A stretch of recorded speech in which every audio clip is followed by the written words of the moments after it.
الحمد لله وكفى وسلام على عباده الذين اصطفى أما بعد قال الله عز وجل أعوذ بالله السميع العليم من الشيطان الرجيم من همزه ونفخه ونفثه بسم الله الرحمن الرحيم وأنذر عشيرتك الأقربين۔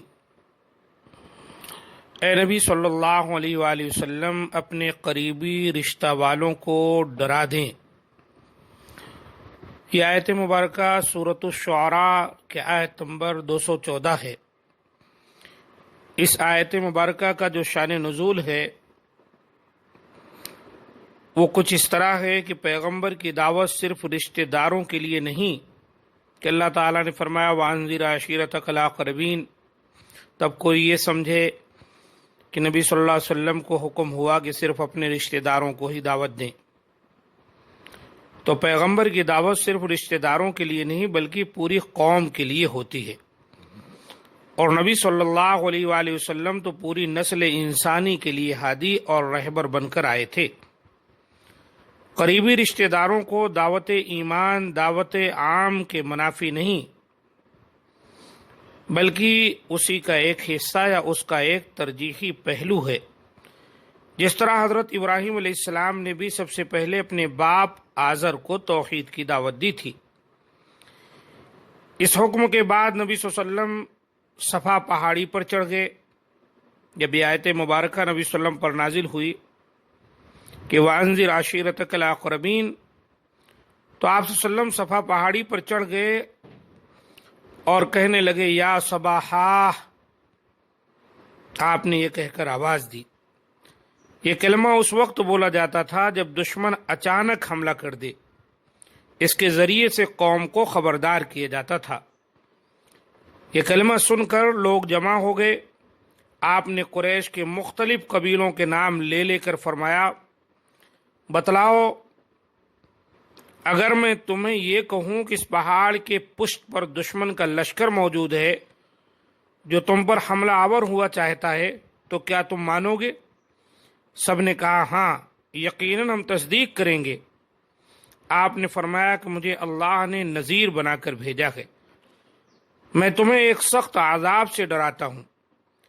اس پر ابو لہب نے کہا تبا لک الہذا جمعتنا، تیرے لیے ہلاکت ہو، کیا تو نے ہمیں اس لیے بلایا تھا؟ اس کے جواب میں سورہ تبت یدا نازل ہوئی۔ یہ بات صحیح بخاری کی حدیث نمبر 4973 پر ہے۔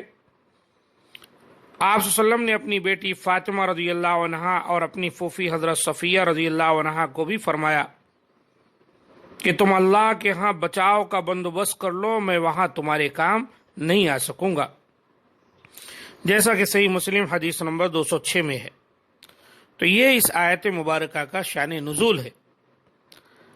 اب شیعہ برادری کا جو عالم یہ کہہ رہا ہے کہ آیت مبارکہ نازل ہوئی تو اللہ کے رسول نے حضرت علی کو بلایا اور ان کو اپنا وصی ٹھہرایا اور ان کو اپنا خلیفہ بنا دیا اور ان کو اپنا وزیر بنا دیا، اور پھر اس کے لیے مختلف تفاسیر کے حوالے دے رہا ہے، تو یہ تمام چیزیں غلط بیانی ہیں، اور جتنے بھی حوالے جات پیش کیے جا رہے ہیں کوئی مستند کتابیں نہیں ہیں، وہ ان میں اس طرح کی ضعیف اور موضوع روایات بھی موجود ہیں، اور یہ دلیل کے اعتبار سے پختہ بات نہیں ہے۔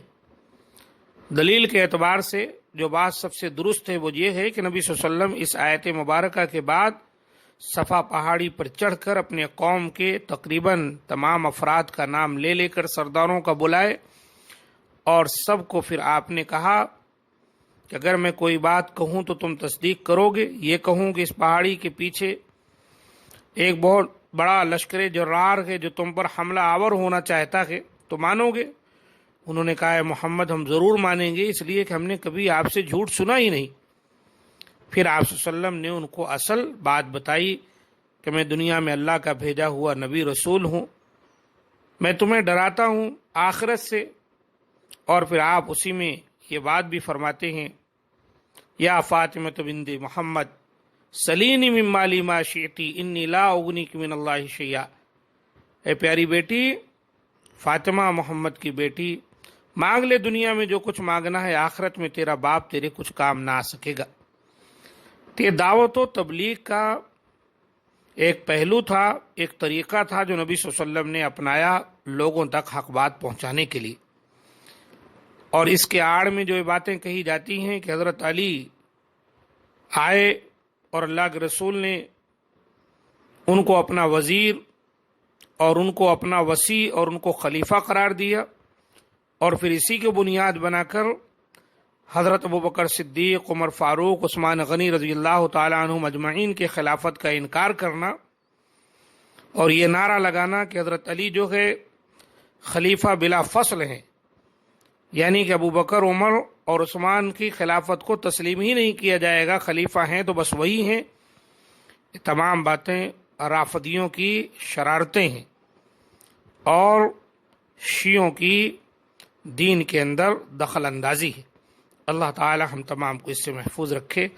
السلام علیکم ورحمۃ اللہ وبرکاتہ۔